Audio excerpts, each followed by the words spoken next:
नमस्कार, बीस तक के इस वीडियो में आपका स्वागत है और ये वीडियो है बेहद खास क्योंकि हम आए हैं तुरंत आर्थिक सर्वेक्षण के आते ही आपके पास समझने को समझाने को कि क्या है खास इस आर्थिक सर्वेक्षण में। हमारे साथ है अंशुमान तिवारी सर। सबसे पहला सवाल, आर्थिक सर्वेक्षण की जो पूरी टोन है वो क्या कहती है? आर्थिक सर्वेक्षण को अगर हम समझना चाहें मोटे हाइलाइट्स के हिसाब से तो ये आर्थिक सर्वेक्षण क्या बताता है पिछले पूरे कोविड साल के बारे में? शुभम, 500 पेज का दस्तावेज है, लगभग 2 खंडों में आया है। आर्थिक सर्वेक्षण लगातार आते हैं और तो साल में 2 बार आते हैं, लेकिन ये आर्थिक समीक्षा क्यों महत्वपूर्ण थी? क्योंकि इसमें हमें ये पता चल रहा था कि सरकार आर्थिक मंदी, लॉकडाउन और उसके असर के बारे में क्या सोचती है और भविष्य के लिए क्या दिशा देती है। और इस दृष्टि से ये आर्थिक सर्वेक्षण शायद पिछले 25-30 साल के आर्थिक सर्वेक्षणों की तुलना में सबसे महत्वपूर्ण और सबसे संवेदनशील था। इसके जो नंबर्स हैं, इससे आने वाले जो प्रोजेक्शंस हैं, जिस तरीके की ग्रोथ या इन्फ्लेशन होगी आने वाले समय में, उसके जो आकलन है उसकी दृष्टि से बहुत महत्वपूर्ण था। सर्वे 2 हिस्सों में है। एक बड़ा हिस्सा जो पहला चैप्टर है वो ये बताने की कोशिश करता है कि लॉकडाउन क्यों जरूरी था। लॉकडाउन सुविचारित फैसला था। सरकार के फैसले को जस्टिफाई करने के लिए बहुत सारे आंकड़े और बहुत सारी तुलनाएं दुनिया के देशों से की गई और अंततः इस सूत्र पर आता है कि लोगों की जिंदगी बचाना जरूरी था। इसलिए सरकार ने जानबूझकर, सोच समझकर अर्थव्यवस्था पर हिट लिया है।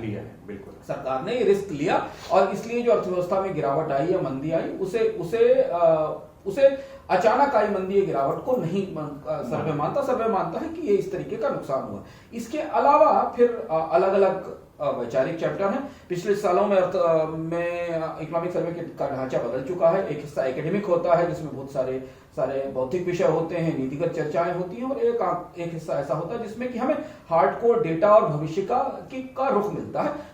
ये सर्वे का मूल स्रोत है। मूलतः सर्वे यह कहने की कोशिश करता है कि लॉकडाउन सही था, भारत ने कोविड से लड़ाई मजबूती के साथ लड़ी और जरूरत हेल्थ केयर पर या चिकित्सा पर सबसे ज्यादा फोकस करने की।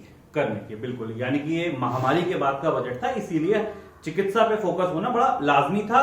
लॉकडाउन को लेकर तमाम जो बातें चल रही थी ये सर्वे कहता है, बताता है, मानने को प्रयास करता है कि लॉकडाउन ठीक था और जो भी निर्णय लिए गए बड़ा सुविचारित रूप से लिए गए थे।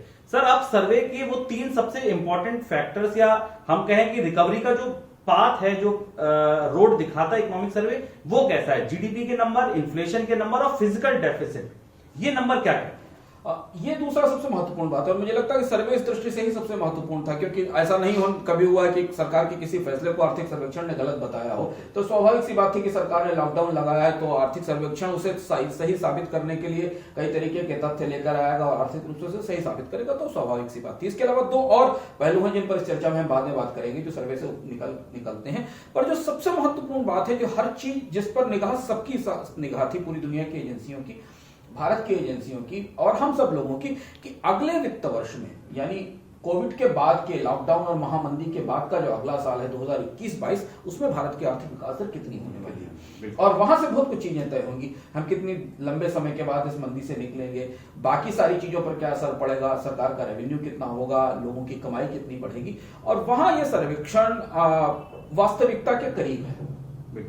और ये बात, यहां सर्वेक्षण ने उन वास्तविकताओं को स्वीकार किया और शायद यही वजह क्या है कि एक तरीके की दुविधा सर्वे में दिखती है। अगर आप लॉकडाउन को जस्टिफाई कर रहे हैं तो फिर आपको मंदी को भी जस्टिफाई करना पड़ेगा। अगर आप ये मान रहे हैं कि लॉकडाउन एक सुविचारित फैसला था तो आप ये नहीं कह सकते कि इससे बहुत जल्दी उभरा जा सकता है। और इसलिए जो प्रोजेक्शंस आए हैं डेटा के वो उस वास्तविकता को बताते हैं। जैसे कि आईएमएफ ने कहा कि भारत की आर्थिक विकास दर अगले साल 11% रहेगी। सर्वे ने भी लगभग उसी की बात कही, पर 11% का आंकड़ा थोड़ा सा कंफ्यूजिंग है, थोड़ा भ्रम में डालने वाला है। इसे वास्तविक रूप में भारत की आर्थिक विकास दर अगले साल केवल 2.4% रहेगी। यानी कि कोविड से पहले भारत की कुल आर्थिक उत्पादन करीब 146 लाख करोड़ रुपए था, जो अगले साल 149 लाख करोड़ रुपए के आसपास होगा, यानी 2.4% की बढ़ोतरी होगी अगर सब कुछ ठीक ठाक चला। अगर वैसा नहीं हुआ और 1-2 तिमाही टूट गई या डूब गई तो हम शायद वहीं खड़े होंगे जहां हम कोविड से पहले रहने वाली स्थिति। और यहाँ यह भी ध्यान रखना जरूरी है कि कोविड से पहले भारतीय अर्थव्यवस्था कोई बहुत तेज रफ्तार से नहीं दौड़ रही थी। 1-1.5 साल की मंदी में खड़ी हुई थी, तो हम मंदी के स्तर में खड़े हुए थे। इस साल भारत का जीडीपी करीब 134 लाख करोड़ रहेगा। अगर महंगाई मिला लें तो लगभग 200 लाख करोड़ रुपए के आसपास, उससे कम रहेगा। 193 लाख करोड़ रुपए रहेगा। करीब 9 लाख करोड़ रुपए का नुकसान इसमें हो रहा है। यह आंकड़ा अब यह सेट कर देता है कि भारत को मंदी से उबरने में कम से कम 2 से 3 साल लगेंगे। ये स्पष्ट रूप से बात, और जो बात लगातार हम लोग चर्चा में कहते रहे, यानी अगले साल के बाद जब इसके बाद का साल आएगा तब भारत उस स्तर पर आ पाएगा जहां हमें तुलना कर सकते हैं कि 2019-20 का स्तर है कि नहीं है।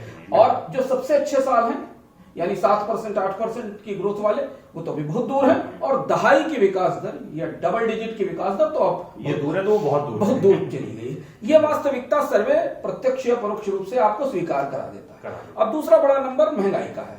महंगाई बढ़ रही है, इस बात को सर्वे ने स्वीकार किया है। आरबीआई के आंकड़ों के हिसाब से भी, महंगाई के आंकड़ों के हिसाब से भी, और अब सर्वे को लगता है कि आने वाले समय में महंगाई की ट्रेजेक्टरी थोड़ी सी ऊंची रहेगी जिसका असर हमें सामान्य जनजीवन पर दिखाई देगा। तीसरा जो सबसे महत्वपूर्ण आंकड़ा, राजकोषीय घाटे का नंबर नहीं दिया सर्वे ने, कोई प्रोजेक्शन नहीं किया, और शायद इसलिए क्योंकि बाजार में कोई पैनिक ना हो। हालांकि बाजार में आज सर्वे के बाद अचानक पैनिक दिखाई दिया, शेयर बाजार तेजी से गिरे, दोनों सूचकांक टूटे। सर्वे ये कह रहा है कि जो पिछले साल 3.5% का लक्ष्य रखा गया था जीडीपी की तुलना में, वो तो टूट ही जाएगा, बहुत ऊपर 7% होगा, 6.5% होगा, 8% होगा, ये कहना मुश्किल है। लेकिन राजकोषीय घाटे को लेकर भी सर्वे ने स्थिति स्पष्ट कर दी है कि पिछला साल सब कुछ ध्वस्त कर गया है, सारा राजकोषीय संतुलन खत्म हो गया है। इसका यह भी संकेत है कि अगले साल सरकार को ज्यादा कर्ज लेना पड़ेगा। हो सकता है उसे वित्त आयोग से बात करके जो बजट रिस्पॉन्सिबिलिटी और फिजिकल रिस्पॉन्सिबिलिटी की जो शर्तें हैं जिसके तहत राजकोषीय घाटे की एक सीमा तय की जाती, उसे ढील देने का प्रस्ताव भी लाना पड़े। दो बड़ी इंपॉर्टेंट चीज जो सर्वे में सर ऊपर ही समझ में आ जाती हैं। एक, सॉवरेन रेटिंग को लेकर सीए ने बोला है, और इनफैक्ट पूरा आर्थिक सर्वेक्षण भी कहता है कि वो जमीनी हकीकत से बहुत दूर है। ऐसा क्यों कहता है, और दूसरा, इसकी बात अचानक क्यों हुई? ये बहुत दिलचस्प है, और कुछ इसमें थोड़ा सा जो चीजें पीछे चल रही हैं वो समझी जा सकती हैं। सर्वे में एक चैप्टर है जो ये कहता है कि भारत के साथ जो अंतर्राष्ट्रीय रेटिंग एजेंसियां हैं वो न्याय नहीं कर रही हैं, यानी भारत की सॉवरेन रेटिंग इतनी खराब नहीं होनी चाहिए जितनी खराब है, जंग से थोड़ा ऊपर है। सर्वे का तर्क है कि भारत का विदेशी मुद्रा भंडार इतना बड़ा है, दुनिया की तीसरी सबसे बड़ी अर्थव्यवस्था है। भारत में अंतर्राष्ट्रीय स्तर पर भारत की इतनी पहुंच है, इतनी बड़ा कंजम्पशन मार्केट है, उसके बाद भी भारत की साख इतनी खराब क्यों है? क्या वो ईमानदारी से भारत की साख का आकलन कर रही है कि नहीं कर रही? ये टिप्पणी थोड़ी सी, और उसमें पूरा चैप्टर कई सारे चीजों को जोड़कर देखने पर बजट की तरफ इशारा करता है। इशारा यह करता है कि क्या सरकार घाटे से निपटने के लिए इस साल अंतर्राष्ट्रीय बाजार से कर्ज उठाएगी, यानी सॉवरेन बोरोइंग करेगी? क्योंकि इसके पीछे एक और चीज है, रिजर्व बैंक ने विदेशी मुद्रा भंडार को बिल्ड करना शुरू किया है, और आधिकारिक रूप से रिजर्व बैंक ने कहा है कि वो बाजार में हस्तक्षेप करके विदेशी मुद्रा भंडार बनाता रहेगा, और उसने ये भी सुझाव दिया कि इमर्जिंग इकोनॉमीज को अपना विदेशी मुद्रा भंडार बनाए रखना चाहिए। जो बजट की गणित है उस हिसाब से अगले साल राजकोषीय घाटे को पूरा करने की क्षमता भारत के बैंकों में नहीं है। नहीं, बिल्कुल। जब तक रिजर्व बैंक मनी प्रिंटिंग ना करे या रुपया छाप कर सरकार को ना दे, उसके अपने बुरे असर हैं, उसका नुकसान महंगाई के तौर पर सामने आता है। तो क्या सरकार अगले बजट में इस बजट में इस बात की घोषणा करेगी कि विदेशी बाजार से पैसा उठाए?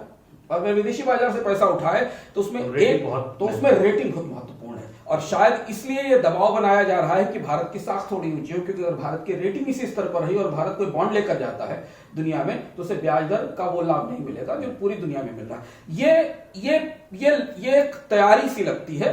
क्या सरकार हिम्मत जुटा पाएगी? कि हमें याद रखना होगा कि सॉवरेन बोरोइंग की बात पिछले बजट में की गई थी और उसका बहुत विरोध हुआ था, और बाद में सरकार ने वो प्रस्ताव पीछे खींच लिया था, पैर खींच लिया था। क्या इस बार फिर वो प्रस्ताव सॉवरेन बोरोइंग का, दुनिया के बाजार से पैसा उठाने का प्रस्ताव आएगा इस बजट में? ये देखना होगा। लेकिन ये रेटिंग का जो पूरा चैप्टर है, ये चैप्टर कुछ किसी तैयारियों की तरफ इशारा करता है। कोविड के सबसे ताजा तजुर्बे के आधार पर ही शायद बजट बढ़ाने की बात की गई है हेल्थ केयर सेक्टर की। क्या संकेत मिलता है, अगर हम इसको एक संकेत वाला डॉक्यूमेंट मान लें पूरे आर्थिक सर्वेक्षण को, क्या नए टैक्सेस आने वाले हैं बजट में सर? कोविड के संदर्भ में ये बजट हेल्थ केयर सेक्टर पे ज्यादा फोकस की बात करता है, और ये कहता है कि health care finally central stage में आ गई है, सरकार की योजनाओं के केंद्र में होना चाहिए।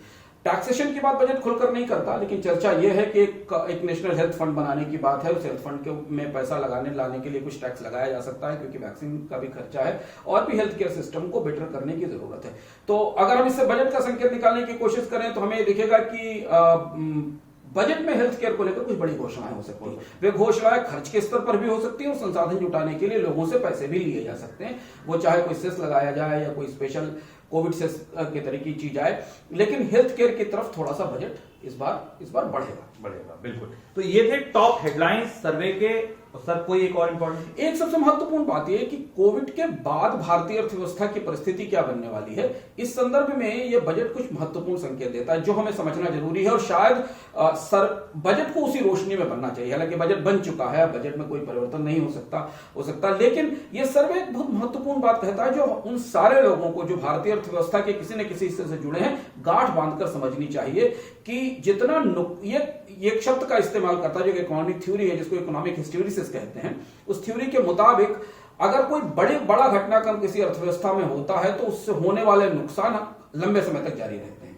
सर्वे यह कहता है कि जितना नुकसान लॉकडाउन के दौरान हुआ है रोजगारों का, जितना नुकसान हुआ है कारोबारों का, जितनी कंपनियां दिवालिया हुई हैं, इनकी भरपाई शायद कभी नहीं हो पाएगी। सर्वे ये एक संकेत देता है कि अगर आपकी इकोनॉमी रिकवर करके 2 साल बाद 5-6-7% की ग्रोथ पर आ भी जाती है, तब भी बेकारी ऊंची रह सकती है, बैंक्रप्सी ऊंची रह सकती है, कारोबारों को दोबारा शुरुआत करने में दिक्कत आ सकती है। और यहां पर सर्वे अलर्ट करता है, वार्न करता है कि सरकार को हर हाल में ये इकोनॉमिक हिस्टेरिसिस रोकने की कोशिश करनी चाहिए। ये हिस्टेरिसिस रोकने की कोशिश बजट में दिखाई देनी चाहिए, क्योंकि अगर हम रिकवरी दिखाई पड़े तो रिकवरी सारे क्षेत्रों में दिखाई पड़े, और यही वो वी शेप रिकवरी की पूरी थ्योरी जो है वो चैलेंज में आ जाती है। क्योंकि अगर इकोनॉमिक हिस्टेरिसिस है तो फिर वी शेप रिकवरी नहीं होगी, फिर एक के शेप रिकवरी होगी, जिसमें ऊपर के हिस्से वाले लोग ग्रो करेंगे और नीचे के हिस्से के लोगों को और नीचे गहरे जाएंगे, और उनके ऊपर मंदी का असर लंबे समय तक बना रहेगा। बिल्कुल। तो ये थे आर्थिक सर्वेक्षण के टॉप हेडलाइंस, उनका एनालिसिस। बजट तक लगातार हम आपके साथ जुड़ते रहेंगे और बहुत सारी बारीकियों को ऐसे ही समझते रहेंगे। इस वीडियो में फिलहाल इतना ही। शुक्रिया।